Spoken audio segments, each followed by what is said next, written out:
Para sports क्या होता है। पैरा स्पोर्ट्स का कभी कभी वो मतलब निकालते जो पैराशूट से हम जंपिंग करते हैं वो गेम के लिए। ये दुनिया का थर्ड पॉपुलर स्पोर्ट्स है। पता चलता है आप रश ड्राइविंग कर रहे हो, आपका मोटरसाइकिल से एक्सीडेंट हो गया, आप होश में आए, आपको पता चला कि अब जिंदगी में आप कभी नहीं चल पाओगे, तो सबसे पहला काम वो इंसान क्या करता है, सुसाइड अटेम्प्ट करता है। कि एक दिव्यांग व्यक्ति को ट्रेनिंग कराना सबसे बड़ा टास्क होता है। हमें सोचना पड़ता है कि अगर मेरी आंख बंद हो जाए, मुझे कुछ ना दिखे, तो मैं कैसे डिस्क्राइब, मुझे कैसे पता चलेगा कौन सी चीज क्या है। मेरी अचीवमेंट ये नहीं है कि मेरे एथलीट ने ओलंपिक मेडल जीता। मेरी अचीवमेंट ये है कि जो एथलीट अपने घर से बाहर नहीं निकल सकता था, वो अपने घर से निकल के अपने माँ बाप को गाड़ी में घुमाने जाता। मरियम बनाया जो हमारे ओलंपिक में 3 मेडल जीता है, उसकी बहुत स्टोरियां थी। वो इतना गरीब था, वो मजदूरी करता था, ये करता था, तो उसने वो मर्सिडीज की 1 करोड़ की गाड़ी उसने खड़ी करी। सर बैठो इसमें। मैंने कहा, मैं देख के मुझे ऐसा लगा कि हाँ, कि कुछ तो बदला है।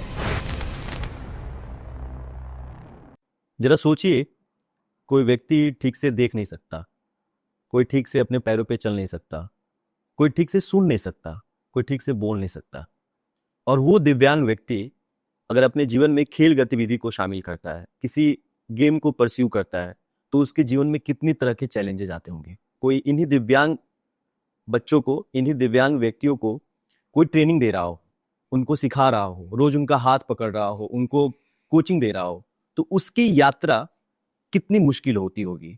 एक दिव्यांग एथलीट को कोचिंग देना, उनको सिखाना, उनको बताना, उनको पैरालंपिक्स तक पहुंचाना। तो आज ऐसे ही हमारे साथ एक अतिथि मौजूद हैं जो पिछले कई दशकों से पैरा एथलीट को कोचिंग दे रहे हैं, उनको ट्रेनिंग दे रहे हैं, उनका हाथ पकड़कर उनको अपनी मंजिल तक पहुंचा रहे हैं। उस मेहमान का नाम है पद्मश्री डॉक्टर सत्यपाल सिंह जी का बहुत बहुत स्वागत है। Thank you sir, thank you sir. सबसे पहले सर, हमारे दर्शकों को थोड़ा सा अपने बारे में संक्षेप में अपने बारे में अपना परिचय बताइए कि आप। सर मेरा नाम डॉक्टर सत्यपाल सिंह है। अभी फिलहाल मैं दिल्ली यूनिवर्सिटी में एज ए प्रोफेसर नौकरी करता हूँ और लास्ट 20 साल से दिव्यांग एथलीटों को, पैरा एथलीटों को कोचिंग करा रहा हूँ।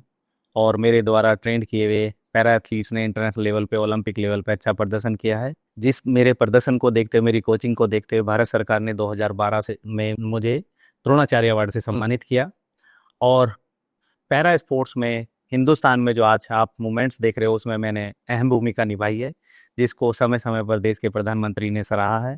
इसी मेरी पैरा स्पोर्ट्स को डेवलप करने के लिए हिंदुस्तान में मेरी इसी मेहनत को देखते हुए भारत सरकार ने मुझे इसी वर्ष 2025 में पद्मश्री अवार्ड से नवाजा है। तो मेरा ये जर्नी, मेरा ये पैशन अभी भी चालू है, अभी भी कंटिन्यू है। और मेरा ये मानना है कि पैरा एथलेटिक्स एक पैरा स्पोर्ट्स का अहम हिस्सा है, और दुनिया भर में जो पैरा स्पोर्ट्स होते हैं उसका जो पैरा एथलेटिक्स एक अहम हिस्सा है। पैरा एथलेटिक्स जो पैरा ओलंपिक्स में, आप समझिए 50% रोल पैरा एथलेटिक्स का होता है। और हमारे इंडिया के पैरा एथलीट्स भी वर्ल्ड लेवल पे, ओलंपिक लेवल पे बहुत अच्छा परफॉर्मेंस कर रहे हैं। अभी जो पेरिस 2024 में पैरा ओलंपिक्स गेम हुए, उसमें जो इंडिया ने 29 मेडल जीते हैं, उसमें से 17 मेडल पैरा एथलेटिक्स में हैं, हमारे इंडियन एथलीट ने जीते हैं। और 2023 में जो चाइना में एशियन पैरा गेम्स हुए थे, उसमें इंडिया ने 111 मेडल जीते थे, जिसमें से 55 मेडल केवल पैरा एथलेटिक्स ने जीते थे। तो इससे ये पता चलता है कि पैरा एथलेटिक्स हिंदुस्तान का एक अहम स्पोर्ट्स है। इसी को ध्यान में रखते हुए मेरे विजन में मैंने ये सोचा क्यों ना हमें एक पैरा एथलेटिक्स का बहुत बड़ा इवेंट कराया जाए। ये विचार मेरे आज से 2-3 साल पहले आया, तो मैंने अपनी पैरा ओलंपिक कमेटी के सामने अपना विचार रखा और सरकार तक हम इस विचार को लेके गए कि हम वर्ल्ड पैरा एथलेटिक्स हम इंडिया में कराना चाहते हैं। इसी हमारे विचार को भारत की सरकार ने और मेरी पैरा ओलंपिक कमेटी ने सपोर्ट किया, और भारत सरकार की सपोर्ट से हमें ये इवेंट कराने के लिए इंडिया में, दिल्ली में मिला। क्या जो सर, बहुत बहुत इसी साल, इसके लिए थैंक यू, इसी साल 23 सितंबर से 5 अक्टूबर तक दिल्ली में नेहरू स्टेडियम में होने जा रहा है, जिसमें दुनिया भर के 110 देश भाग लेंगे। और 110 के 2500 एथलीट और ऑफिशियल दिव्यांग एथलीट भाग लेंगे। और ये 23 सितंबर से लेके 5 अक्टूबर तक दिल्ली के नेहरू स्टेडियम में होने जा रही है। और मुझे उम्मीद है इसकी ओपनिंग सेरेमनी हमारे देश के प्रधानमंत्री नरेंद्र मोदी जी करेंगे। कितना अहम गेम है सर ये? ये बहुत अहम गेम है हिंदुस्तान के लिए, इंडिया के लिए बहुत ही अहम गेम है, क्योंकि इंडिया पैरा एथलेटिक्स में बहुत ही अच्छा परफॉर्मेंस कर रहा है। अगर हम एलए की बात करें, लॉस एंजलिस पैरा ओलंपिक्स के लिए अगर हम तैयारी की बात करें, उसमें ये अहम भूमिका अदा करेगी, क्योंकि हमारा जो मेन स्पोर्ट्स है इंडिया का पैरा स्पोर्ट्स में, वो पैरा एथलेटिक्स है। पैरा एथलेटिक्स में हम बहुत अच्छा प्रदर्शन कर रहे हैं। अगर ये हम सक्सेसफुली हम कराएंगे, तो हमारे इंडिया में पैरा स्पोर्ट्स को, पैरा एथलेटिक्स को बहुत ही बड़ा एक बूस्ट मिलेगा। और मैं उम्मीद करता हूँ इस चैंपियनशिप से हमारे एलए में आने वाली परफॉर्मेंस, हमारे जो पैरा एथलीट्स की परफॉर्मेंस है वो काफ़ी इंक्रीज होगी। और मैं उम्मीद करता हूँ 17 हमारे मेडल पेरिस में थे, तो एलए में हम 25 मेडल तक जाएंगे पैरा एथलेटिक्स में। पैरा वर्ल्ड चैंपियनशिप को लेकर क्या तैयारियां चल रही हैं? पैरा वर्ल्ड चैंपियनशिप को लेके पूरा ही बहुत तैयारी सरकार के द्वारा बहुत सपोर्ट किया जा रहा है। और नेहरू स्टेडियम में जो हमारे सिंथेटिक ट्रैक्स हैं, क्योंकि किसी भी स्पोर्ट्स में जो सरफेस है स्पोर्ट्स का वो मेन अहम भूमिका अदा करता है, तो हमारे जो स्पोर्ट्स सरफेस हैं दोनों सिंथेटिक ट्रैक वो बदले जा रहे हैं। जो स्टेडियम की ज़रूरत की चीज़ें, क्योंकि जब पैरा स्पोर्ट्स का कोई इवेंट आपको कराना है या चैंपियनशिप करानी है तो सबसे ज़्यादा ज़रूरी चीज़ एक्सेसिबल टॉयलेट, एक्सेसिबल हमारा वेन्यू होना चाहिए। तो वो पूरा नेहरू स्टेडियम एक्सेसिबल बनाया जा रहा है और सारे जो बाथरूम है उसके फुल्ली एक्सेसिबल बनाए जा रहे हैं और नए सरफेस बनाए जा रहे हैं। और हमारे जो ट्रेनिंग वेन्यू है दो, एक त्यागराज स्टेडियम और कॉमनवेल्थ गेम विलेज, उसमें भी जो ज़रूरी बदलाव हैं वो किए जा रहे हैं। तो मतलब सितंबर महीने में दुनिया के मतलब 110 देशों से पैरा एथलीट आने वाले हैं दिल्ली। जी बिल्कुल, दुनिया के दिव्यांग एथलीट, दिव्यांग लोग यहाँ आने वाले हैं इंडिया में। अच्छा, तो जो नॉर्मल जो गेम्स होते हैं उनके जैसे आप बता रहे हैं कि जो नॉन पैरा जो गेम्स होते हैं जी तो उसकी तैयारियां अलग होती हैं और इसकी तैयारियों में तो काफी फर्क आ जाता है। हाँ आप जी। बता रहे हैं कि टॉयलेट्स लेकर जैसे मैं हमेशा कहता हूँ कि पैरा एबल एथलेटिक्स की फैसिलिटी में पैरा एथलेटिक्स नहीं कराया जा सकता, लेकिन पैरा एथलेटिक्स की फैसिलिटी में एबल एथलेटिक्स कराया जाता है। तो हमें ज़्यादा एक्सपर्टीज़ की ज़रूरत पड़ती है, हमें ज़्यादा फैसिलिटी की ज़रूरत पड़ती है, क्योंकि हमें हर होटल, हर ट्रांसपोर्ट, हर वेन्यू हमें एक्सेसिबल बनाना पड़ता है और डिसेबल फ्रेंडली बनाना पड़ता है। तो उसके लिए बहुत ही सारे बदलाव हमें करने पड़ते हैं। हम ट्रांसपोर्ट के लिए, अब जैसे ही पैरा एथलीट हमारा एयरपोर्ट पे उतरेगा तो सबसे पहली ज़रूरत है उसकी ट्रांसपोर्ट में। तो हम सारी जो एक्सेसिबल बसें, एक्सेसिबल हम जो कारें उनको अरेंज कर रहे हैं, कैसे हम उसको मॉडिफिकेशन कर सकते हैं, कौन सी संस्था हमें व्हील चेयर एक्सेसिबल व्हीकल दे सकती है, उससे कांटेक्ट कर रहे हैं। देन उसके बाद जब हम होटल जाएंगे तो होटल में आपको एक्सेसिबल रूम चाहिए, फुल्ली एक्सेसिबल, क्योंकि इसमें ये होता क्या है? एक्सेसिबल बसें, व्हीकल और रूम्स क्या होता है इसका मतलब? इसका मतलब होता है कि जैसे बसें हैं तो उसमें व्हील चेयर एथलीट अपनी व्हील चेयर को लेके जा सके, जो हैंडीकैप एथलीट है या आपके जो ब्लाइंड एथलीट है वो अपने जिसके ब्रेल के साइन बने हों वहाँ पे जैसे वो जा सके। सरफेस इवन होना चाहिए। जो एम्प्यूटी जो ब्लेड हम यूज़ करते हैं एथलीट, उनका ब्लेड कहीं है ये अनइवन सरफेस पे ना आ जाए। तो ये छोटी छोटी सेंसिटिव चीज़ें हैं जिनको हमें ध्यान में रखना पड़ता है। तो इस वर्ल्ड पैरा एथलेटिक्स जो चैंपियनशिप होने जा रहा है सितंबर में, इसको कोई आम दर्शक, कोई खेल प्रेमी देखना चाहे तो कैसे देख सकता है? सर हमने दर्शक का प्लान भी बनाया है। हमने सब भी हमारा जो जोमेटो के साथ साथ टाई अप हुआ है, तो जोमेटो के साथ वो टिकटिंग सेलिंग करेंगे। तो हम बहुत सारे हमने MSJE ministry of social justice को भी इन्वॉल्व किया है। तो हम चाहते हैं कि जो ये पैरा एथलेटिक चैंपियनशिप हो रही है इससे इंडिया में पैरा स्पोर्ट्स मूवमेंट्स को थोड़ा बढ़ावा मिले, इसलिए हमने MSJE को बोला है कि हर डिस्ट्रिक्ट से जो उनके ऑफिस हैं, हर स्टेट में जो उनके ऑफिस हैं, जो भी दिव्यांग व्यक्ति हैं देखना चाहते हैं उनको यहाँ दिल्ली में लेकर आए और उनको यहाँ दिखाए। और आम जनता अगर कोई देखना चाहती है तो जोमेटो के हमारी वेबसाइट पे आने वाले टाइम में हमारे टिकटिंग लॉन्चिंग हो जाएगा। देन हम कोशिश कर रहे हैं कि दिल्ली यूनिवर्सिटी के सभी स्टूडेंट्स को दिखाया जाए, दिल्ली गवर्नमेंट के जो स्कूल्स हैं उनको सबको, जो भी आना चाहता है उनको दिखाया जाए, और आम जनता के लिए टिकटिंग से हम उनको दिखाएंगे। बहुत ही अच्छे से। बहुत सारे हमारे ऐसे दर्शक हैं जिनको ये पैरा स्पोर्ट्स क्या होता है, पैरा एथलीट क्या होते हैं, उनके बारे में नहीं पता, आज भी वो छूते हैं। उनको आप कैसे बताना चाहेंगे कि पैरा स्पोर्ट्स क्या होता है, पैरा एथलेटिक्स, पैरा एथलीट कैसे होते हैं? बिल्कुल, आपने सही क्वेश्चन किया। ये कितनी बार मेरे पास भी क्वेश्चन आते हैं जब मैं किसी इंसान के पास जाता हूँ, मैं कहता हूँ कि मैं पैरा स्पोर्ट्स को कोचिंग कराता हूँ, तो अधिकतर मेरे से सवाल करते हैं पैरा स्पोर्ट्स का। कभी कभी वो मतलब निकालते हैं जो पैरासूट से जो हम जंपिंग करते हैं, वो पैरासूट से जो जंपिंग करते हैं वो गेम्स, वो गेम के लिए ये बात। विडम्बना है ना हाँ जी जी जी। तो इसको मैं यहाँ पे ये बताना चाहूँगा, ये पैरा स्पोर्ट्स है, ये फुल्ली एक कम्पिटिटिव स्पोर्ट्स है। और यहाँ से मैं शुरुआत करूँगा कि जो पैरा ओलंपिक स्पोर्ट्स है वो हमारे 1960 में स्टार्ट हुए थे। सेकेंड वर्ल्ड वॉर के बाद जितने भी सोल्जर जो हमारे इंजर्ड हुए थे उनको रिहैब करने के लिए एक सेंटर बनाया गया, एक डॉक्टर्स थे उन्होंने बनाया, और रिहैब के दौरान ही उनको एक रिक्रिएशन के लिए गेम खिलाया, और खिलाते खिलाते उनको गेम में पार्टिसिपेट करने के लिए बोला, और 1960 से ये प्रोफेशनली हमारा ओलंपिक्स गेम स्टार्ट हो गए। तो ये पैरा स्पोर्ट्स जो है दिव्यांग व्यक्तियों द्वारा खेला जाता है, डिसेबल लोग जो डिफरेंटली एबल लोग हैं उनके द्वारा खेला जाता है। लेकिन आपके दिमाग में आएगा कि ब्लाइंड आदमी एक लेग एम्पूटी के साथ कैसे खेल सकता है, या जिसका हाथ नहीं है उसके साथ टांग का, जिसका लेग का डिसेबिलिटी, वो कैसे खेल सकता है। तो ये क्या होता है, जो दिव्यांग होते हैं जिनका डिसेबिलिटी जिस तरह का होता है उसी के साथ ग्रुप बनाए जाते हैं। जैसे सेम जिसका एक हाथ का डिसेबिलिटी है तो सारे एक हाथ के डिसेबिलिटी वाले एक दूसरे के साथ compete करेंगे। जैसे टोटली ब्लाइंड है जिसको कुछ नहीं दिखता है, टोटली ब्लाइंड के साथ compete करेगा।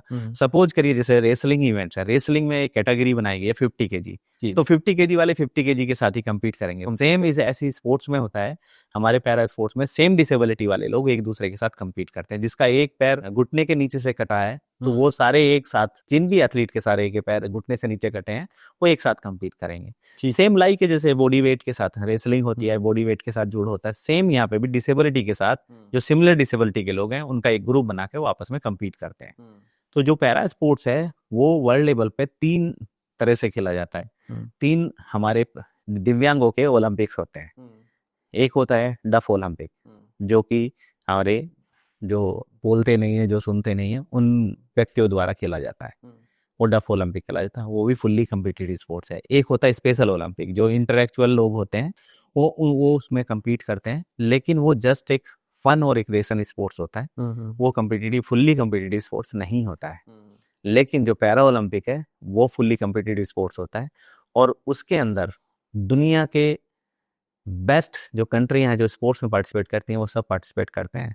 और ये दुनिया का 3rd पॉपुलर स्पोर्ट्स है। नंबर 1 पे हमारा ओलंपिक स्पोर्ट्स आता है, नंबर 2 पे फीफा वर्ल्ड कप और नंबर 3 पे पैरा ओलंपिक आता है। तो दुनिया का 3rd पॉपुलर स्पोर्ट्स है पैरा ओलंपिक स्पोर्ट्स। और पैरा ओलंपिक स्पोर्ट्स में जो जैसे हम बात करें तो उसमें सभी डिसेबिलिटी के लोग, इंटरएक्चुअल भी डिसेबिलिटी के लोग भी पार्टिसिपेट करते हैं। जिन लोगों को, इंटरएक्चुअल व्यक्तियों को ये पता है कि स्पोर्ट्स क्या है, कंपटीशन क्या है, या आपको शॉट पकड़ के किधर की तरफ फेंकना है, जिनको इतना सेंस है वो हमारे पैरा ओलंपिक्स में पार्टिसिपेट करते हैं। सेम हमारा एक ही डिसेबिलिटी ऐसी जो पैरा ओलंपिक स्पोर्ट्स में पार्टिसिपेट नहीं करते हैं, वो है डफ। जो बोलते नहीं है, जो सुनते नहीं है, उनके अलग से स्पोर्ट्स दुनिया में अलग होते हैं, वो हमारे पैरा ओलंपिक स्पोर्ट्स के साथ नहीं होते हैं। बाकी सभी डिसेबिलिटी के जो हमारे स्पोर्ट्स हैं, जिनकी भी नेचर और डिसेबिलिटी कैसी भी है, वो हमारे पैरा स्पोर्ट्स में आते हैं। तो मेनली इसमें है कि जिनके मतलब पैरों से जिनकी दिव्यांगता है, जो आंखों से को पूरी तरह देख नहीं सकते हैं, जो या पार्शियली जो देख पाते हैं, वो सारे लोग पैरा में मुझे लगता है। जी बिल्कुल बिल्कुल, सारे पैरा स्पोर्ट्स में पार्टिसिपेट करते हैं। और मैं समझता हूँ ये दिव्यांग लोगों के लिए एक बहुत बड़ा प्लेटफॉर्म है जहाँ वो अपने टैलेंट को शो कर सकते हैं और उनको एक सही रास्ता है। और हमारी सरकार उनके लिए बहुत अच्छा काम कर रही है। मैंने वो टाइम भी देखा है जब सरकार में कोई भी पॉलिसी नहीं थी, जब मैं अकेला दिव्यांगों के लिए लड़ता था और मैं अपने प्रपोजल बना के लेके जाता, तो सब लोग कहते थे कि मैं अपना टाइम खराब कर रहा हूँ। जो मुझे क्या बोलते थे टाइम खराब कर रहा हूँ, आज वही लोग मुझे अप्रिशिएट करते हैं, तो मुझे बड़ा अच्छा लगता है। और मैं ऐसे लोगों के साथ काम कर रहा हूँ जिनको सही में ज़रूरत है, जिसको जो मैं हमेशा कहता हूँ कि किसी की भी अगर मदद करनी है, किसी की भी कोई हेल्प करनी है, तो उसको सही रास्ता दिखा के की जाए। जो मैंने कोशिश किया, मैंने दिव्यांगों को सही रास्ता दिखाने की कोशिश किया और मैं करता रहता हूँ। और मैं आने वाले टाइम में भी चाहता हूँ कि मैं हर दिव्यांग को स्पोर्ट्स के फील्ड तक लेके आऊँ। और देश में कोई भी, पहली तो मेरी यही सोच है कि कोई भी दिव्यांग ना हो। अगर कोई गलती से दिव्यांग हो भी गया तो वो इतना सशक्त हो जाए कि एबल वाले को भी ऐसा लगे कि मेरे से तो ये दिव्यांग ही अच्छा है। क्या बात है सर। आपने कहा कि मैं तो बहुत अच्छी सोच है आपकी, कोई व्यक्ति दिव्यांग ना हो, और दिव्यांग हो भी जाए तो मैं उसको इतना सशक्त कर देना चाहता हूँ कि वो किसी के ऊपर मतलब निर्भर ना रहे और एबल के साथ भी वो वो कंपटीशन खेल जी सके। मुझे बताइए कि ये जो दृष्टिबाधित लोग होते हैं उनको तो दिखाई तो देता नहीं है, या पार्शली दिखाई देता, तो वो ट्रैक पे रनिंग कैसे करते हैं, दौड़ते कैसे? जी बिल्कुल बिल्कुल, आपने सही क्वेश्चन किया। मेरा जो 20 साल का पैरा स्पोर्ट्स का या डिसेबल लोगों के साथ जो ट्रेनिंग कराने का एक्सपीरियंस है वो मैं आपको शेयर करता हूँ कि मेरी नज़र में सबसे बड़ी दिव्यांगता टोटली ब्लाइंड या पूर्ण रूप से अंधा होना है। आप सोच के देखिए, आप 2 मिनट के लिए आंख बंद करके देखिए कि आपने कोट कैसा पहना है, किस कलर का पहना है। आप कहीं भी जाएंगे, आप गाड़ी खरीदने जाएंगे, कलर चूज करेंगे। आप कहीं भी घर में कोई भी कमरा बना रहे हैं, अपना बेड बना रहे हैं, सब चादर चूज करके ले जाएंगे, सबका कलर देखेंगे, सबका डिजाइन देखेंगे। लेकिन आप सोच के देखिए, उस ब्लाइंड को क्या पता है उसने किस कलर की शर्ट पहनी, किस कलर का जूता पहना है, कौन सा जूता पहना, दिखने में कैसा लग रहा है। चाहे मेरा एक अंकुरधाम अपने गांव में दौड़ ले या जाके टोक्यो में दौड़ ले या रियो में दौड़ ले, उसके लिए क्या डिफरेंस है? कुछ भी डिफरेंस नहीं है। उसके लिए तो सारे रंग बिरंग है। उसके लिए भी देखिए, आप सोच के देखिए कि उसके लिए तो गांव भी वही है और उसका रियो भी वही है। लेकिन मैं समझता हूँ, मैं जब भी जाता हूँ तो मैं स्पेशली टोटली ब्लाइंड के लिए टाइम निकालता हूँ और उसको अपनी आंखों से दुनिया दिखाने का, जिस जगह हम जाते हैं उस दिखाने की कोशिश करता हूँ। क्योंकि जब भी मैं उनके साथ बैठता हूँ तो बताता हूँ, हवाई जहाज में बैठता हूँ तो बताता हूँ ये जो आपकी एयर होस्टेस है ये ऐसी दिखती है, इसने ऐसे कलर के कपड़े पहने हैं, जो आपके प्लेट में खाना है उसमें ये रखा है, इसमें फोग है, ये जो आपका टिश्यू पेपर इस पर क्या लिखा हुआ है, जो आप सोल पहने हुए हो तो ये है, कैसे कैसा है यहाँ पे क्लाइमेट्स है, या बाहर बाहर जब बस जा रहे हैं तो बाहर हमारे रास्ते में पेड़ हैं या बिल्डिंग हैं क्या हैं। उसके बाद जब स्टेडियम पहुंचते हैं तो स्टेडियम जाके उनको बताता हूँ स्टेडियम का ट्रैक का कलर कैसा है, स्टेडियम के चेयर्स का कलर कैसा, कितने लोग बैठे हुए हैं स्टेडियम में, तो ये सब बताना। और उनको फिर उनके जैसा कि मैंने है यही बात जब मोदी जी से मेरी मुलाकात हुई थी तो मैंने उनको बताया, तो उन्होंने भी कहा कि एक दिव्यांग व्यक्ति को ट्रेनिंग कराना सबसे बड़ा टास्क होता है, क्योंकि अपने जीवन में उसको ढालना पड़ता है, हमें सोचना पड़ता है कि अगर मेरी आंख बंद हो जाए, मुझे कुछ ना दिखे तो मैं कैसे डिस्क्राइब, मुझे कैसे पता चलेगा कौन सी चीज क्या है। तो मैं समझता हूँ कि जो पूर्ण रूप से ब्लाइंड होना वो सबसे बड़ी दिव्यांगता है, लेकिन ऐसे व्यक्ति को ट्रेंड करना मुझे सबसे अच्छा लगता है, क्योंकि उनका सिक्स सेंस बहुत ही मजबूत होता है। जैसे मेरे पास बहुत सारे ब्लाइंड एथलीट हैं, उनका मेमोरी इतना सार होता है। आज मैं 15 साल पहले भी किसी कंट्री में गया हूँ और वो एथलीट मेरे साथ गया तो मैं उससे पूछूं तो वो मुझे सारा बता देगा, जो जो मैंने उसको बताया कि हम यहाँ गए थे, इस डेट में यहाँ गए थे और हमने ये देखा था, मैंने ऐसे दौड़ा था, मेरे साथ कौन कम्पीट कर रहा था। तो वो बहुत बड़ा टास्क है, आप उनके जीवन को जीना, अपने अपने जीवन में उनको उतारना, फिर उनको बताना, तो बहुत बड़ा टास्क है, मैं सोच नहीं सकते। और ये इतना बड़ा टास्क है, जब मैंने देखे कई ब्लाइंड एथलीट, अंकुर धामा की बात करें तो एक समय ऐसा था जब वो कॉलेज में पढ़ा करता था, महीने में उसके 5 दिन वो डिप्रेशन में चला जाता था। मेरा कजन था डिप्रेशन। मैं आपको बता देता हूँ, एक किस्सा सुनाता हूँ। 2014 एशियन गेम्स में अंकुर धामा ने 3 मेडल जीते थे, लेकिन जब मैंने क्या गलती कर दिया, जब मैं अंकुर धामा को जैसे लेके गया यहाँ से, मैं हमेशा साथ रहता था, उसका गाइडर उसके साथ रहता था, तो मैं जोश में आ गया। हमेशा मैं कोशिश करता हूँ कि ओपनिंग सेरेमनी में एथलीट को ना लेके जाऊँ, तो मैं ओपनिंग सेरेमनी में उसको लेके गया, अपने साथ हाथ पकड़ के उसको बता रहा हूँ कि हमारे आगे कौन सी टीम मार्च पास कर रही है, हमारे पीछे कौन सी टीम है, कौन सा क्या डांस कर रहे हैं, क्या है, किसने किसकी क्या ड्रेस पहनी, ये सब डिस्क्राइब कर रहा था। ठीक है। और जैसे ही हम इवेंट्स में गए अंदर जाने के बाद, तो जैसे ही वहाँ पे एक एक्टर ने परफॉर्मेंस किया, उसके बाद परफॉर्मेंस करने के बाद वहाँ पे डांस करने लगे सब, वो फायर वर्क होने लगा। कहीं ना कहीं 2 मिनट के लिए अंकुर मेरे हाथ से छूट गया। तो वो 2 मिनट के लिए उसके दिमाग में आ गया कि सब इंजॉय कर रहे हैं, फायर वर्क सब डांस कर रहे हैं, मैं कुछ नहीं कर सकता। तो 2 मिनट के लिए उसके दिमाग में आया और मैं समझ गया। जैसे ही मैं उसके 2 मिनट बाद मैंने हाथ पकड़ा तो उसका एकदम बिहेवियर चेंज हो गया। तो उसका बिहेवियर चेंज हुआ, उस बिहेवियर को ठीक करने के लिए 4 दिन के बाद उसका इवेंट था, मुझे 4 दिन उसको उसके साथ रहना पड़ा, मैं उसके रूम में रहना पड़ा, मैं उसको ब्रेकफास्ट में, लंच में, डिनर में साथ रखता, उसको ट्रेनिंग में लेके जाया। लेकिन उसने 3 दिन तक तो बिल्कुल मुंह ही नहीं खोला, बात ही नहीं किया मेरे से, क्योंकि उसके दिमाग में कहीं ना कहीं ये हिट कर गया कि तेरी लाइफ बेकार है, कि तू कुछ नहीं देख सकता, सब इंजॉय करते हैं, सब कलर को इंजॉय करते हैं, मैं कुछ नहीं कर देख सकता। 4th डे जाके वो थोड़ा सा डिप्रेशन से बाहर आया और फिर उसको मैंने धीरे धीरे, और 5th डे में उसने सिल्वर मेडल जीता। तो ये बहुत बड़ा टास्क है।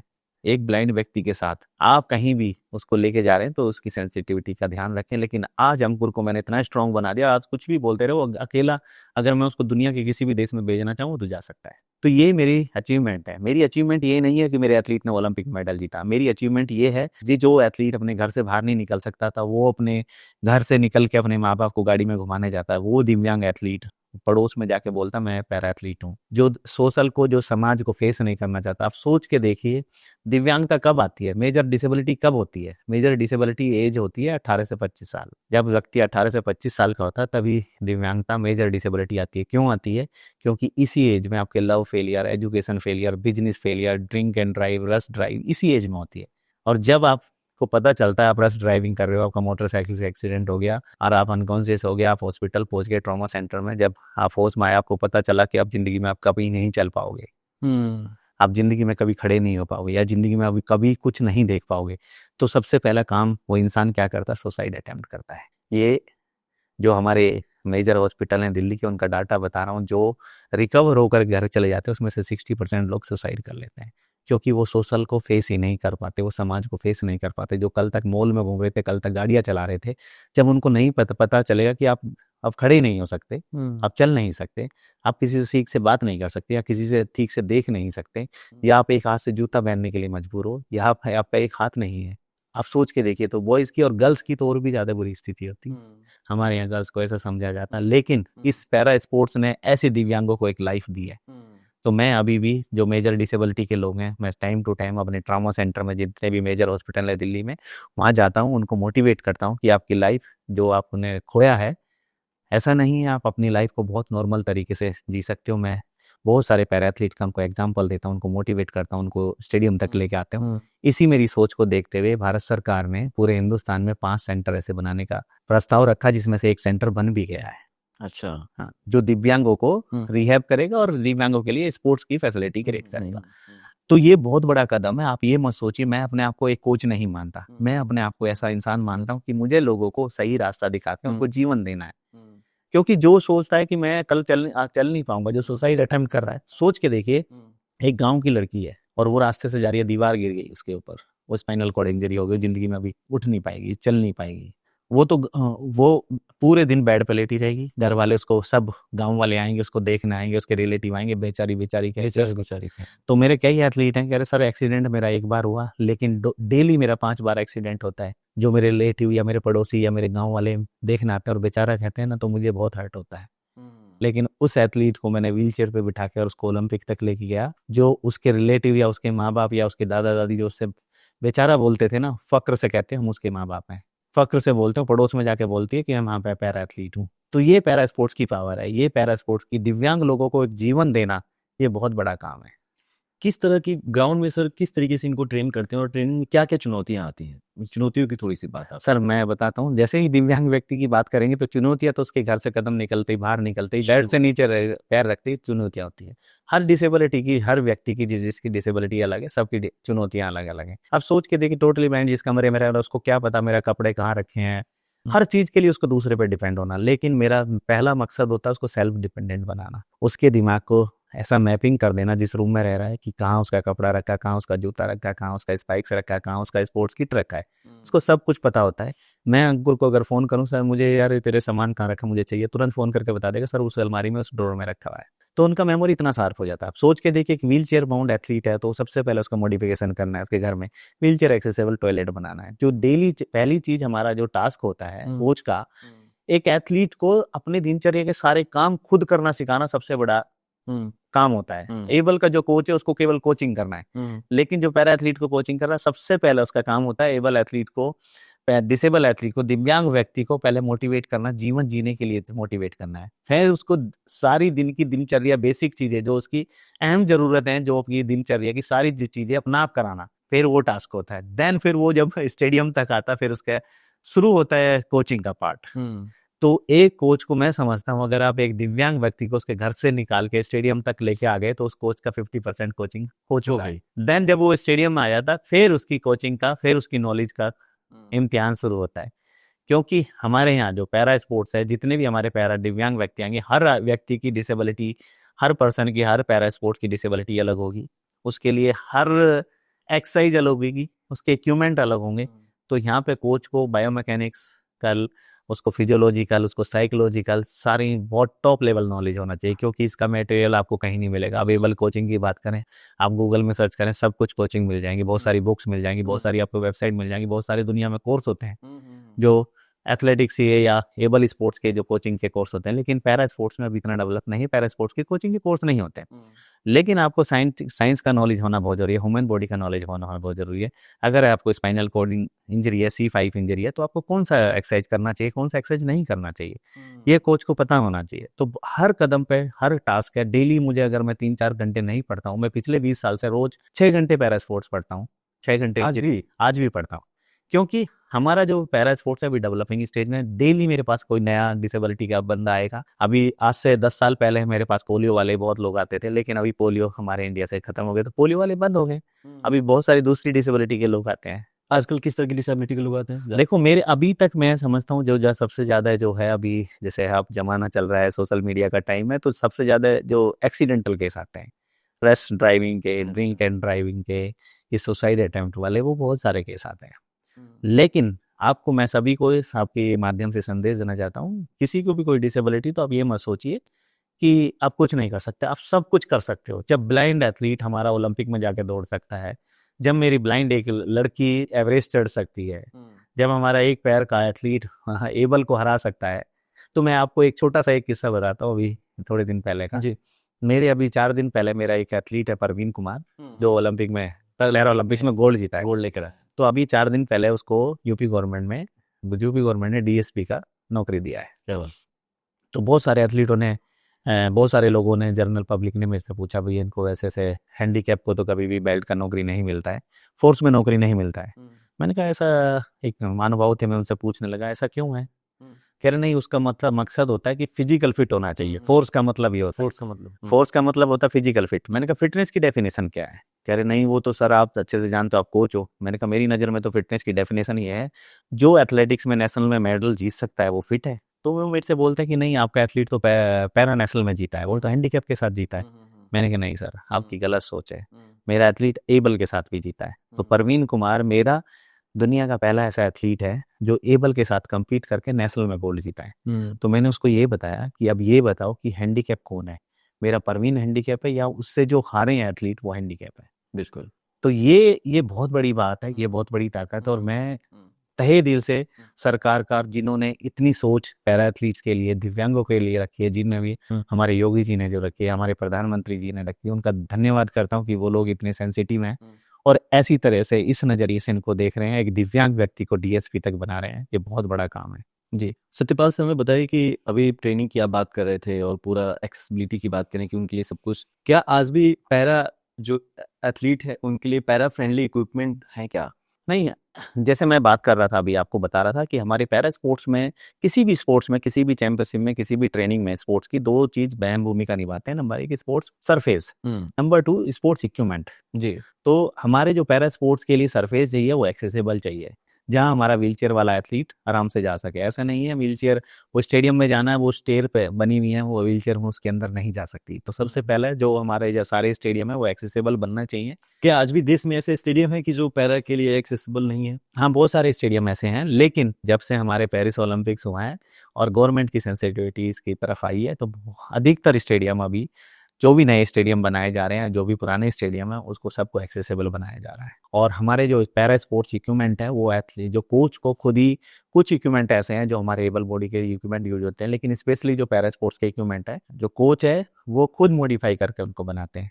कोच की नॉलेज के साथ, उसकी डिसेबिलिटी के साथ हम बनाते हैं। तो हम भी, गवर्नमेंट से मेरा आग्रह है, मैंने अभी यूपी गवर्नमेंट को एक रिक्वेस्ट किया है कि वो कुछ मेडिकल डिवाइस के एक हब बनाने वाले हैं यहाँ यमुना एक्सप्रेस वे पे। तो मैंने उनको रिक्वेस्ट किया है कि हमें भी एक ऐसी जगह दी जाए जहाँ हम पैरा स्पोर्ट्स के इक्विपमेंट बना सकें, क्योंकि हमें अधिकतर कुछ इक्विपमेंट ऐसे हैं जो हमें इन दूसरे देशों पर निर्भर रहना पड़ता है और हमें वो इंपोर्ट कराने पड़ते हैं। अगर वही इक्विपमेंट हम इंडिया में बना पाएँ तो हमारे पैरा स्पोर्ट्स में और ज़्यादा तरक्की हो पाएगी। नहीं, पैरा स्पोर्ट्स में मैंने देखा है कि बहुत बेसिक जो इक्विपमेंट होते हैं वो भी उनके फ्रेंडली, उनके वो सहज उस पर कंफर्टेबल नहीं रहते हैं। जी, मैं भी कुछ दिनों पहले अंकुर धामा के साथ हम लोग एक इंटरव्यू कर रहे थे, तो कुछ शूट कर रहे थे, तो उसमें पता चला कि उन्होंने बताया मुझे सामने से कि सर जिस ट्रेडमिल पे मैं रनिंग कर रहा हूँ वो ट्रेडमिल मेरे लिए खतरा हो सकता है, ये मैं फ्रेंडली नहीं हूँ इससे। तो उन्होंने, इस पे आपका क्या टेक है, इस पे आपका क्या? बिल्कुल, आपसे वो अंकुर ने सही बताया और मैं समझता हूँ हमारे से जितने भी कोचेस आज जो मेडल देख रहे हैं, उन्होंने बहुत आउटस्टैंडिंग काम किया है। हमने अपने एथलीट को, हमने अपने दिव्यांग एथलीट को कुछ ऐसे इक्विपमेंट, अब एबल एथलीट के इक्विपमेंट यूज़ करके ही उनको टॉप लेवल परफॉर्मेंस कराया। अगर हम बात करें सेंसिटिविटी की और पैरा स्पोर्ट्स इक्विपमेंट की, वो अभी भी इंडिया में अभाव है। और मैं समझता हूँ उसको, सेंसिटिविटी को देखते हुए हमारे मेडिकल डिवाइस बनाने वाली कंपनियां या स्पोर्ट्स इक्विपमेंट कंपनी जो बनाने वाली कंपनियां हमारे यहाँ इंडिया में पैरा एथलेटिक्स के स्पेशली इक्विपमेंट बनाने वाले या एथलेटिक्स के इक्विपमेंट बनाने, दुनिया की सबसे बेहतरीन कंपनियां हमारे इंडिया में हैं। तो मैं उनसे रिक्वेस्ट करूंगा वो पैरा स्पोर्ट्स के भी इक्विपमेंट बनाएं।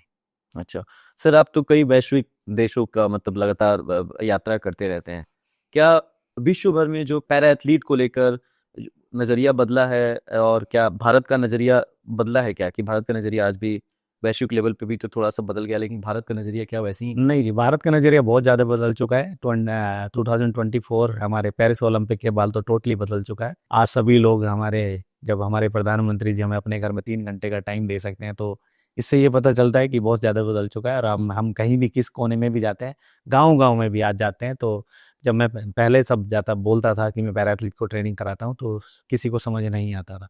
और मुझे टॉप लेवल सोसाइटी से भी, टॉप लेवल फेडरेशन के सेक्रेटरी प्रेसिडेंट से भी क्रिटिसिज्म झेलना पड़ता था कि आप कैसे लोगों को ट्रेनिंग करा रहे हो। लेकिन आज पैरा स्पोर्ट्स का जो मूवमेंट्स है वो बहुत ही आगे जा चुका है। और मैं समझता हूँ कि इंडिया में अभी जो मेट्रो सिटीज़ में तो सभी जानते हैं, गांव-गांव तक ये मूवमेंट्स हमें ले जाना है। और मैं समझता हूँ जो अभी वर्ल्ड चैंपियनशिप होने वाली है, उससे ये मूवमेंट्स हमारे जो दूरदर्शन पे लाइव, जैसे अभी इंडियन गवर्नमेंट ने 2 पैरा गेम्स हुए हैं, खेलो इंडिया पैरा गेम्स, उसको लाइव किया है, तो उसकी वजह से हमारे गांव-गांव तक ये पैरा स्पोर्ट्स का मूवमेंट गया है। यहाँ पर मैं एक चीज़ और पूछना चाहूँगा, एक तो ये जो पैरा जो एथलीट होते हैं खास करके जिसमें दिव्यांग, जैसे अंकुर को देखते हैं या मुन्ना रजक हो गया, मनीष नाम का एक लड़का है जो भी आप, तो ये लोग जब ट्रैक पे जब दौड़ते हैं तो इनके साथ एक गाइड भी होता है। बहुत सारे लोगों को ये बात नहीं पता चलती कि भाई दोनों की स्कोरिंग कैसे होती होंगी, वो गाइड कैसे दौड़ता है, उसकी क्या चीज़ें होती है, थोड़ा उनके बारे में थोड़ा सा। जी, जब टोटली ब्लाइंड की हम बात करते हैं तो टोटली ब्लाइंड को जो एथलीट जो भी एक्टिविटी करता है तो वो किसी के साथ सपोर्ट के साथ करता है। थ्रो की बात करें या जंप की बात करें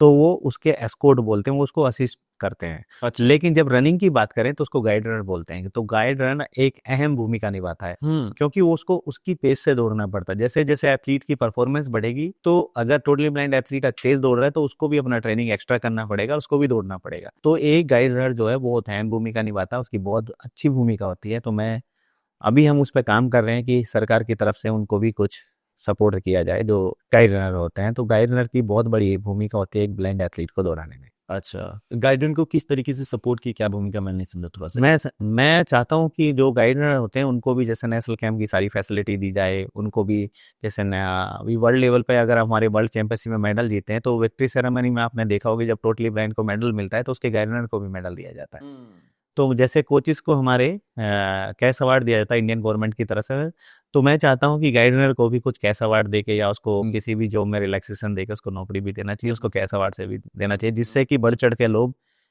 टोटली ब्लाइंड को गाइड करें और उनको ट्रेनिंग में उसके भाग लें। अच्छा सर, एक चीज़ है कि पैरा एथलीट जो दिव्यांग जो लोग हैं, जो भी गेम्स को परस्यू करना चाहते हैं, आना चाहते हैं, उनके लिए खास करके मैंने देखा कि पैरा गेम्स भी बहुत आसान नहीं है, उसके इक्विपमेंट वगैरह भी बहुत महंगे आते हैं। मैं कुछ दिनों पहले एक पैरा एथलीट के साथ बातचीत कर रहा था तो उन्होंने बताया कि सर ये जो धागा एक जो हाथ में टीथर बोलते हैं सर। टीथर, ये भी काफ़ी महंगा आता है। हाँ जी सर, कुछ अभी जैसे वर्ल्ड लेवल पे है तो इक्विपमेंट बहुत ही कम बनते हैं, तो वो कंपनियां या फिर हमारी इसकी इंपोर्ट ड्यूटी वगैरह लगा के तो काफ़ी महंगा होता है। इसलिए मैंने कोशिश कर रहा हूँ इसलिए कि सारे इक्विपमेंट इंडिया में बने जिससे कि हमें इजीली प्रोवाइड कर सके हम अपने एथलीट को। और ये छोटी छोटी जो इक्विपमेंट जैसे टीथर है, क्लब है, प्लेटफॉर्म है, थ्रोइंग चेयर है, जो इक्विपमेंट स्पेशली पैरा स्पोर्ट्स के लिए होते हैं, तो मैं चाहता हूँ कि कुछ ऐसी सरकार हमें सपोर्ट करे और मेरी एक्सपर्टीज उसमें काम आए और हम यहाँ उसको मैन्युफैक्चर कर सके जिससे कि कम दाम में वो एथलीट को प्रोवाइड हो सके या फ्री ऑफ कॉस्ट प्रोवाइड हो सके और वो उसे यूज़ करके अच्छे लेवल पर परफॉर्मेंस कर सके। सत्यपाल जी, थोड़ा सा आपके जीवन, आपके स्पेसिफिक कुछ सवाल मैं पूछता हूँ। आप कैसे एबल्ड बच्चों को सिखा रहे थे शायद शुरुआती दिनों में, जो जितना कुछ हमें पता है, उसके बाद से डिसेबल बच्चों की तरफ आपकी रुचि कैसे बढ़ी? इसमें तो और आपकी चुनौतियाँ, समय, संघर्ष, कठिनाइयाँ ज़्यादा आई होंगी, इसको आपने क्यों चुना? सर मेरे जीवन का मकसद जैसे मैं बचपन से ही मैं देखता था, मुझे ना कठिन काम करने का थोड़ा शौक है और नई फील्ड में रिसर्च करने का, नई फील्ड में काम करने का मुझे शौक है। अभी जैसे वर्ल्ड चैंपियनशिप हो रही है तो मैं यहाँ पे भी बढ़ चढ़ के हिस्सा ले रहा हूँ, बढ़ चढ़ के काम कर रहा हूँ। तो वो यही सोच मेरी मुझे इस पैरा स्पोर्ट्स में खींच लाई। मैं एबल एथलीट को ट्रेनिंग करा रहा था तो मैंने धीरे धीरे पढ़ा कि पैरा एथलीट जो दिव्यांग व्यक्ति होते हैं उनको भी पैरा स्पोर्ट्स आता है। पहले से ही मैं फ्री ऑफ कॉस्ट और अपनी पैशन और अपनी हॉबी के साथ कोचिंग करता हूँ। मेरा कोई ये कोचिंग का जॉब नहीं, मैं तो दिल्ली यूनिवर्सिटी में एज ए प्रोफेसर नौकरी करता हूँ, लेकिन मॉर्निंग इवनिंग अपना टाइम उनके साथ देता हूँ। और मैं कोशिश करता हूँ कि मैं दुनिया की बेस्ट से बेस्ट कोचिंग और बेस्ट से बेस्ट फैसिलिटी अपने एथलीट को प्रोवाइड करूँ, अपने पैरा एथलीट को प्रोवाइड करूँ, क्योंकि मुझे ऐसा लगता है कि मेरा एबल का और पैरा का भी एक्सपीरियंस है कोचिंग का। पैरा एथलीट ज़्यादा फोकस होते हैं, उनको एक सही रास्ता दिखाने की ज़रूरत है। उनको वो इस समाज से, इस दुनिया से तुतकारे हुए लोग हैं। बहुत सारे लोग ऐसे होते हैं जिनके जब हैंडीकैप बच्चे, घर में 2 बच्चे भी हो जाते हैं ना, तो माँ बाप का भी प्यार, जो इसके हाथ पैर सही होते हैं ना, जो अच्छा बच्चा होता है उसकी तरफ ज़्यादा होता है हैंडीकैप की तरफ, क्योंकि कहीं ना कहीं माँ बाप का भी कहीं ना कहीं एक स्वार्थ होता है कि बुढ़ापे का सहारा कौन बनेगा। दिव्यांग से माँ बाप भी उम्मीद नहीं करते कि बुढ़ापे का सहारा बनेगा, लेकिन ये हमने जो सोच है, जो स्पोर्ट्स ने ये बदल दी है। आजकल दिव्यांग लोग बुढ़ापे का सहारा बन रहे हैं और जो एबल है वो नहीं बन रहे हैं। हाँ, मतलब दिव्यांग लोग तो फाइनेंशियली भी और हर जगह से नाम शोहरत के साथ भी सब शोहरत के साथ आज फक्र से कहते हैं, जो कहते थे ना, उन शर्म आते थे कि हाँ मेरा बच्चा एक दिव्यांग है, तो आज वही माँ बाप बोलते हैं मेरा बच्चा एक पैरा एथलीट है। ये नहीं कहते दिव्यांग है, ये कहते हैं पैरा एथलीट है, इंटरनेशनल पैरा एथलीट है। तो ये सोच का बदलाव है। तो यही सोच मुझे इस स्पोर्ट्स में लेकर आई और मैं इसी सोच को लेकर काम करता हूँ। और मैं जैसे मैंने पहले ही आपको बताया कि मेरी यही सोच है कि मैं किसी की, अगर आपको मदद करनी है उसको सही रास्ता दिखा के करनी है। मेरी यही सोच है कि मेरे पास जब भी कोई पैरा एथलीट आता है तो मैं कोशिश पहले उसको यही करता हूँ कि उसको पहले एक अच्छा इंसान बनाना है। अच्छा इंसान के बाद उसको फिर एक अच्छा स्पोर्ट्स पर्सन बनाना है। तो उसको कुछ नहीं तो जीवन, अपना जीवन वो इस धरती पे जन्म लिया है तो वो अपना जीवन अच्छे से जी के जाए, यही मेरी सोच रहती है। और यही सोच मुझे यहाँ वर्ल्ड चैंपियन तक, ओलंपिक चैंपियन तक लेकर आ गई है। शुरुआती दिनों में ये भी कहा गया आपको कि क्या इन लंगड़े लूलों को सिखा रहे हो? बिल्कुल जी, बहुत सारे लोगों ने बोलते थे, बहुत क्या सारे लोग यही बोलते थे कि आप इतना अच्छा नॉलेज है, क्योंकि मैं बहुत क्वालिफाइड कोच था। मैंने पीएचडी किया एथलेटिक्स में, मैंने बीपीएड एमपीएड फिर पीएचडी सब किया एथलेटिक्स में। और मैं मोस्ट क्वालिफाइड कोच था। मैं जूनियर इंडिया का नेशनल टीम का कोच था। और मैं दिव्यांग एथलीट को सिखाने लगता था। मैं सबकी व्हील चेयर को धक्का लेके जा रहा हूँ, उनको हाथ पकड़ के घुमा रहा हूँ, उसको स्टेडियम बता रहा हूँ कैसे होता है क्या। तो सब लोग बोलते थे क्यों अपना टाइम खराब कर रहे हो, है ना, क्यों अपना इन लंगड़े लूलों के पीछे टाइम खराब कर रहे हो। लेकिन मैंने नहीं सुना, मेरा इमोशन उनके साथ अटैच होता चला गया और भगवान का कुछ कृपा थी, मैं उनके साथ ज़्यादा ही घुल मिलने लगा। तो मैंने अपने जीवन का मकसद यही बना लिया है कि मैं ऐसे एथलीट को ट्रेनिंग कराऊंगा जिनको रियली में गाइड की ज़रूरत है। कुछ ऐसे एथलीट्स का नाम बताइए जो आने वाले समय में पैरालंपिक्स में भारत की उम्मीद बन सकते हैं, जो आपके नज़र में है। हाँ, बहुत सारे एथलीट हैं अभी हमारे अपकमिंग एथलीट, इतने सारे अच्छे अच्छे एथलीट आ रहे हैं। तो जैसे कि आपने कभी सोचा था नवदीप कौन एथलीट है, लेकिन आप सब दुनिया का सारा हिंदुस्तान का हर आदमी नवदीप जानता है। तो सेम है, जैसे परवीन, किसी ने सोचा था परवीन कोई एथलीट है। 21-22 साल का लड़का, 2 Olympic medal, 1 silver 1 gold, 15 crore white money, DSP की नौकरी। तो सोच सकते हो, एक दिव्यांग बच्चा। तो ऐसे बहुत सारे एथलीट आ रहे हैं। एक हमारे पास अतुल कौशिक लड़का है, और भी बहुत सारे हमारे अभी नेशनल चैंपियनशिप में एक से एक बच्चे आते हैं। सबसे ज़्यादा आश किस पे, सबसे ज़्यादा उम्मीद किस पे है कि ये बच्चा तो मतलब इस बार अपकमिंग की बात करें या जो हमारे अभी एथलीट है, जो टॉप लेवल एथलीट है, वो तो हमारे जैसे सुमित अंतिल है। वो तो अभी तक मुझे लग रहा है कि वर्ल्ड में कोई उसको हराने वाला नहीं है। दुनिया में कोई भी एथलीट उसके आसपास भी नहीं है अभी उसकी कैटेगरी में। हाँ, सुमित अंतिल है, परवीन है, बहुत सारे यूनिक एथलीट है हमारे पास जिनके आसपास भी कोई नहीं आ सकता। एक सवाल यहाँ पर सत्यपाल सर, जैसे भी नवदीप का, तो नवदीप का गेम तो लॉस एंजलिस ओलंपिक्स में तो वो हटा दिया गया। तो क्या इन खिलाड़ियों के लिए ये भी एक वो विषय होता है, क्या ट्रॉमा का विषय होता है? नहीं, ऐसा कुछ नहीं है। जो इंटेलिजेंट कोच होते हैं मेरे पास, जब भी कोई नया पैरा एथलीट आता है तो मैं उसको कम से कम 3 इवेंट की ट्रेनिंग कराता हूँ। अच्छा। तो अगर थ्रो कराऊंगा तो तीनों थ्रो कराऊंगा। अगर उसकी कैटेगरी में, उसकी डिसेबिलिटी के उसके ग्रुप में अगर एक थ्रो नहीं आता तो दूसरी थ्रो वो कर सके। जैसे नवदीप है, वो जेवलिन करता था, वो शॉर्ट पुट है उसकी कैटेगरी में, शॉर्ट पुट फेंक सकता है। तो जो इंटेलिजेंट कोच होते हैं पैरा एथलीट को जो ट्रेनिंग कराते हैं, वो हमेशा उनको 2 से 3 इवेंट्स उनको हमेशा कराने चाहिए। तो ये समस्या आएगी क्योंकि डिसेबिलिटी और कैटेगरी बहुत ज़्यादा है। और हमारी जो वर्ल्ड पैरा एथलेटिक्स है उसके सामने भी समस्या है कि इतने सभी कैटेगरी के सभी इवेंट्स नहीं रखे जा सकते हैं। तो कहीं ना कहीं वो हमारे कलेक्टिव एक डिसीजन होता है कि ये इवेंट्स मेडल इवेंट होंगे। एक सवाल है सर मेरा कि जापान जैसा देश जिस पे न्यूक्लियर हमला हुआ, उसने भी ओलंपिक को मुझे लगता है कि 2-3 बार उस त्रासदी के बाद से भी 2-3 बार होस्ट कर चुका है, टोक्यो ओलंपिक होस्ट किया। जी, भारत कब आपको लगता है कि कब होस्ट करेगा और क्यों अब तक नहीं कर पाया? देखो ऐसा है सर, मैं समझता हूँ कि अभी इंडिया 36 की बिल्डिंग के लिए तैयारी कर रहे हैं। और जो हमारी ये वर्ल्ड पैरा एथलेटिक्स चैंपियनशिप है, ये भी एक उसका एक अहम हिस्सा बनेगी बिल्डिंग का। क्योंकि कम से कम जिस कंट्री में आप ओलंपिक कराने जा रहे हैं तो उसकी 2-3 कंडीशंस होती हैं कि आपको उस लेवल के एथलीट भी होने चाहिए जो ओलंपिक में मेडल जीतते हो, और उस लेवल का आपको एक्सपीरियंस भी होना चाहिए कि आप वर्ल्ड चैंपियनशिप या ओलंपिक लेवल के कुछ इवेंट करा सको। जैसे ये वर्ल्ड चैंपियनशिप है, ये ओलंपिक लेवल का इवेंट्स है, तो ये हमारा उसमें अहम रोल निभाएगा। और मैं समझता हूँ कि मेरा दिली सपना है कि 36 का ओलंपिक इंडिया को मिले और बिडिंग करें हम। और मैं समझता हूँ 2028 और 2032 ब्रिस्बेन में हम एबल बॉडी में भी वो काफ़ी सारे मेडल जीते, जिससे कि हमें 36 का ओलंपिक मिल सके। तो ये जो गेम्स है, ये सफल होने का इसका पैमाना क्या होता है कि अगर आपको अगर 36 ओलंपिक्स की तैयारी करनी है और इस गेम्स को माना जाएगा कि भारत ने सफलतापूर्वक होस्ट कर लिया, तो सफलतापूर्वक होने का सफलता के बहुत सारे नॉर्म्स होते हैं जो इंटरनेशनल वर्ल्ड बॉडी होती हैं, वो यहाँ पे अपनी रिपोर्ट पेश करती हैं कि हमारा स्पोर्ट्स ग्राउंड कैसे थे, स्पोर्ट्स फैसिलिटी कैसी थी, इक्विपमेंट कैसे थे, हमारा रहना कैसा था, हमारा खाना कैसा था, हमारे टेक्निकल ऑफिसर्स कैसे थे। वो सब हम एक रिपोर्ट बनाते हैं, फिर वो जो वर्ल्ड वाइड हमारा जो मीडिया है वो उसको पब्लिश करता है कि ये बहुत सफल गेम्स थे। तो ये हमारा पैमाना होता है। मुझे लगता है 2 दशक का तो आपका करियर हो गया, जो हमारी जानकारी है। जी, इसमें सबसे जिद्दी और सबसे जुनूनी एथलीट कौन सा रहा होगा जो आपके अभी तक, यार इसको तो मैंने खुद मना कर दिया कि तेरे से नहीं हो पाएगा, तो वो, लेकिन ये मतलब एक जिद और जुनून की कहानी आपके लिए कौन सा एथलीट का रहा? हाँ, कई एथलीट हैं जो जिन्होंने भी टॉप, देखो सर, जो भी टॉप लेवल पे परफॉर्मेंस, जो ओलंपिक लेवल पे परफॉर्मेंस करते हैं, वो सब जिद्दी और जुनूनी होते हैं। कोई बिना जिद और बिना जुनून के आप वहां तक दुनिया नहीं जीत सकते। स्पोर्ट्स की नहीं, किसी भी फील्ड की बात कर लो, जो जिद और जुनून के साथ यूपीएससी की तैयारी करते हैं वही आईएएस बनते हैं, जी। और जो जिद और जुनून के साथ पढ़ाई करते हैं वही नासा में साइंटिस्ट बनते हैं, हम्म। जो जिद और जुनून के साथ स्पोर्ट्स की ट्रेनिंग करते हैं वही ओलंपिक चैंपियन बनते हम्म। हैं। तो मेरे बहुत सारे एथलीट ऐसे रहे, एबल एथलीट भी थे, पैरा एथलीट भी थे। जयराम एक किसी एक का पैरा में अगर बात करें तो अंकुर धामा है, जैसे 15 साल 17 साल मेरे साथ हो गए, उसको बहुत सारी इंजरी आई, बहुत सारी प्रॉब्लम हुई, फादर की डेथ हो गई अभी तक, हाँ, एक भाई है, पूरा फैमिली प्रॉब्लम है, सब कुछ है, लेकिन नहीं छोड़ा नहीं, अभी भी कर रहा है, जिद के साथ कर रहा है, हर कुछ अच्छे से करने की कोशिश करता है। परवीन की बात करें 22 साल की उम्र में, अगर मैं उसको बोलूँ कोई बात नहीं है यार, अगली बात नहीं सर, लगाओ बाहर और ट्राई करेंगे। बाहर कई एथलीट ऐसे थे, मैं गेट तक चला जाता था, चलो भाई ट्रेनिंग सेशन कूल डाउन कर लेना, सर एक बार आ जाओ यार देख लो सर, हो करके जाना है। अगर मेरा मैं जो है साइंटिफिक ट्रेनिंग प्लान करता हूँ तो मेरा ट्रेनिंग सेशन का पूरा प्लानिंग होता है। जैसे हमारा सेशन है आज की, भाई हमें इतना हाई जंप क्रॉस करना है, तो उसका अगर वो नहीं होगा तो रेस्ट करके फिर बोलेगा नहीं सर एक बार करते हैं, फिर ट्राई करते हैं, फिर ट्राई करते हैं, फिर ट्राई करते हैं। तो ऐसे जुनून के साथ काम करेंगे, अगर हमारे पे भले ही क्रॉस ना हो रही है, लेकिन अगर मैंने 10 बार टेक ऑफ लिया तो ट्रेनिंग तो हो ही रही है ना।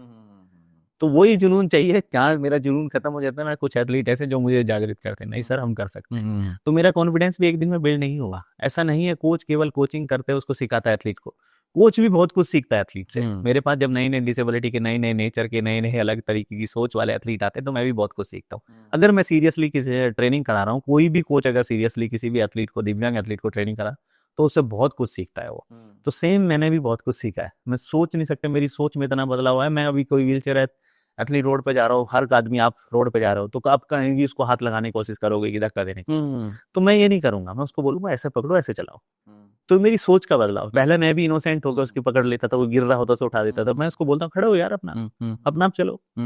सोसाइटी में एक सोच है, देखिए अभी आपसे बातचीत करते हुए जिक्र आ गया, एक एथलीट से मैं बात कर रहा था, तो उन्होंने कहा कि सर हमें इस बात से बहुत ज़्यादा तकलीफ होती है ना, बहुत ज़्यादा अंदर पेन होता है कि हमसे कोई काम, अभी जब व्हील चेयर वाला आपने एग्जाम्पल दिया, हमसे सोसाइटी ना, पूरे समाज को उन्होंने कटघरे में खड़ा किया, जो कि मैं आपसे शेयर कर रहा हूँ, इस पे आपका क्या विचार है मुझे बताइए। उन्होंने बोला कि सर हमसे कोई काम ना करवाना नहीं चाहता है, हमें हमेशा बेचारगी की नजर से देखा, नहीं आप नहीं कर पाओगे मैं कर देता हूँ।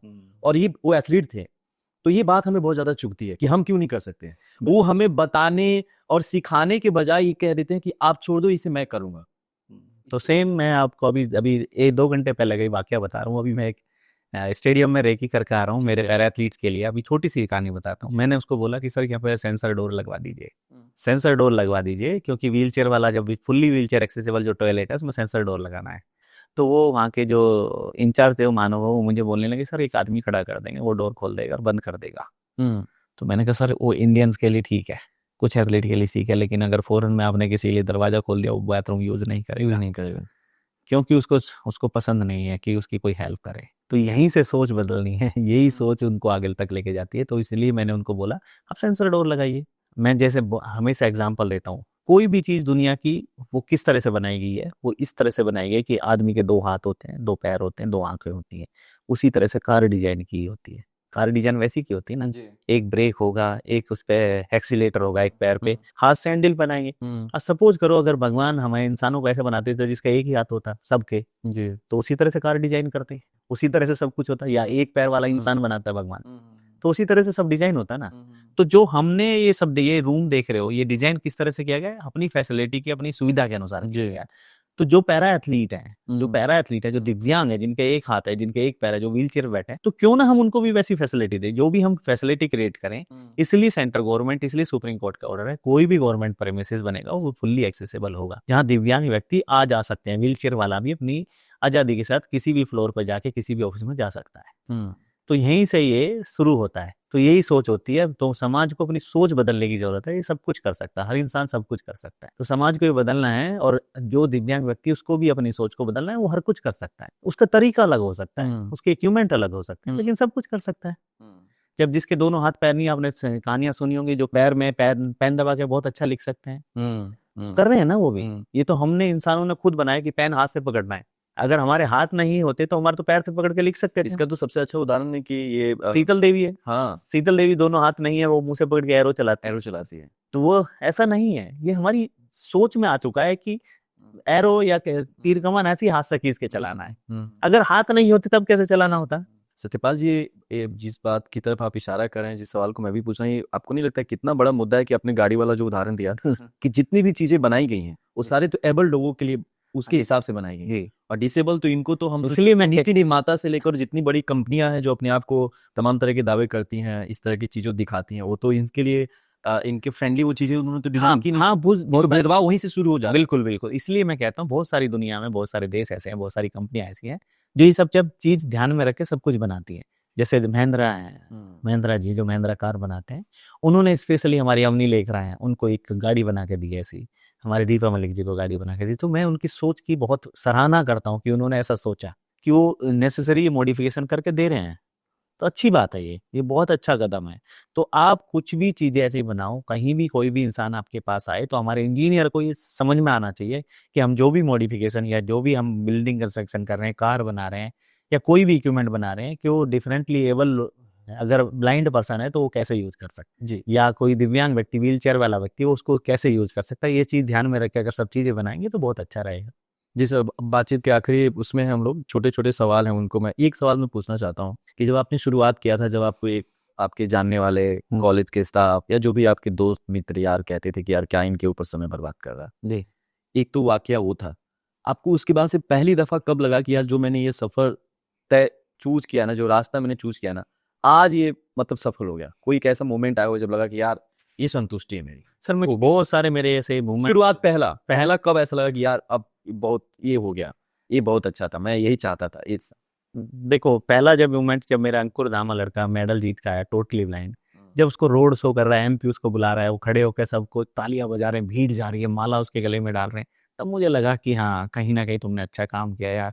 एक ब्लाइंड को कुछ नहीं देख सकता, उसको नहीं पता 300 मोटरसाइकिल वाले लड़के आगे चल रहे हैं उसका, उसको वेलकम के लिए 500 गाड़ियां चल रही हैं उसके पास है, हाँ जी, उनके होम टाउन में। तो उसको नहीं पता, लेकिन वो इतना हैप्पी था ना, उनकी खुशी, उसकी खुशी देख के मुझे ऐसा लगा कि हाँ, कुछ अच्छा काम किया। अभी मैं थोड़े दिन पहले की बात बताऊं तो मैं अभी बेंगलोर गया था। तो बेंगलोर में स्टेडियम में खड़ा था मैं, शाम को मरियप्पन सामने से आया, तो बेंगलोर सही में बेंगलोर स्टेडियम में तो मरियप्पन आया, हेलो आए, नमस्ते किया, जो हमारे ओलंपिक में 3 मेडल जीता है। तो उसकी बहुत स्टोरिया थी कि वो इतना गरीब था, वो मजदूरी करता था, ये करता था, बहुत सारी स्टोरी ऐसी पब्लिश होती थी। तो मेरे दिमाग में कहीं ना कहीं ये ऐसा कहीं ना कहीं जो हम पढ़ते हैं देखते हैं वही बस जाता है। लेकिन थोड़ी देर बाद कह रहे को साहब, आप बैंगलोर आए हो, मेरे शहर में आए हो, चलो मैं कुछ आपको खिला के लेके आता हूँ।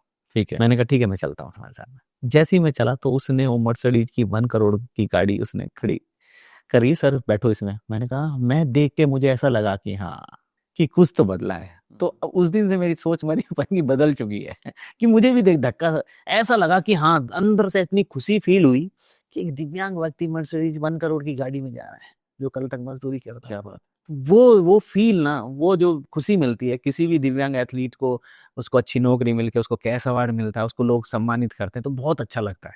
सर कुछ रैपिड फायर मैं तो क्वेश्चन पूछूंगा, उनका आप जवाब दीजिएगा। अगर कोई दिव्यांग बच्चा देख नहीं सकता, सुन नहीं सकता, फिर भी खेलों की तरफ कुछ करना चाहता है, तो वो क्या करे और कहाँ से शुरुआत करे? सर, कहीं से भी अपनी एक्सरसाइज स्टार्ट करे, और जहाँ पे भी वो रहता है, और आजकल सोशल मीडिया का जमाना है, दूसरी रीले ना देखे, स्पोर्ट्स की रीले देखे। स्पोर्ट्स के यूट्यूब बहुत सारे चैनल है, मेरी बहुत सारी वीडियो हैं, और बहुत सारी चैंपियनशिप की, बहुत सारी ट्रेनिंग की अभी टाइम सोशल मीडिया का। तो मैं उनको यही कहना चाहूँगा, दूसरी वीडियो ना देखें, पैरा स्पोर्ट्स की वीडियो देखें, और उसको देख के अपने घर में जहाँ भी वो रहता है कुछ ना कुछ सुबह उठ के एक्सरसाइज करना स्टार्ट करें। अच्छा, वो किस तरह की एक्सरसाइज होंगी जिससे वो शुरुआत में कुछ एक्सरसाइज ऐसे होते हैं जब सारे स्पोर्ट्स के, कोई भी स्पोर्ट्स आपको खेलना है उसके लिए बहुत जरूरी है।